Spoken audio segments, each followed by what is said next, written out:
An Australian business has fallen victim to a global malware attack and there are investigations into 2 other reports, the federal government says. The so-called ransomware has wormed its way into thousands of computer systems in an apparent extortion plot, shutting users out unless they coughed up a payment. Security Minister Dan Tehan says the government has received reports of the private sector being impacted, but not Commonwealth organisations.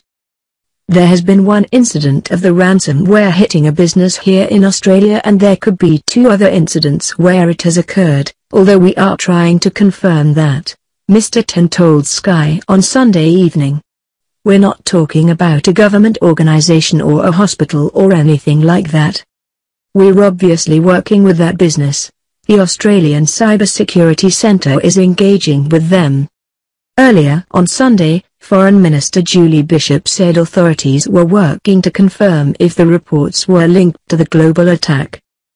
The difficulty is, of course, there are literally hundreds of instances of ransomware in Australia each week, so we're currently seeking to confirm whether these are examples of the particular ransomware that has caused so much havoc, for example in the United Kingdom, she told reporters in Cairns. Mr. Tehan said Australian business boardrooms needed to be conscious of the impact of ransomware. And we've got to make sure at a departmental level, government level, departmental heads, that they're taking the necessary steps, he told Sky.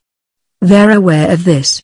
They became aware of it when we had the incident with the census, so there are no excuses. They get well resourced for their information technology. In Perth, Senator Scott Ludlam warned Australians to keep their computers up to date against such threats and hit out against cyber weapon creation by the US.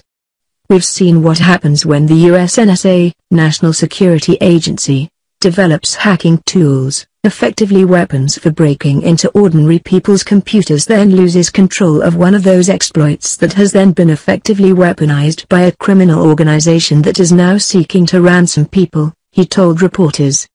I think we need to keep a much closer eye on what government agencies are doing with these cyber weapons, because they could have tipped off the government, they could have tipped off users of these operating systems, but they didn't.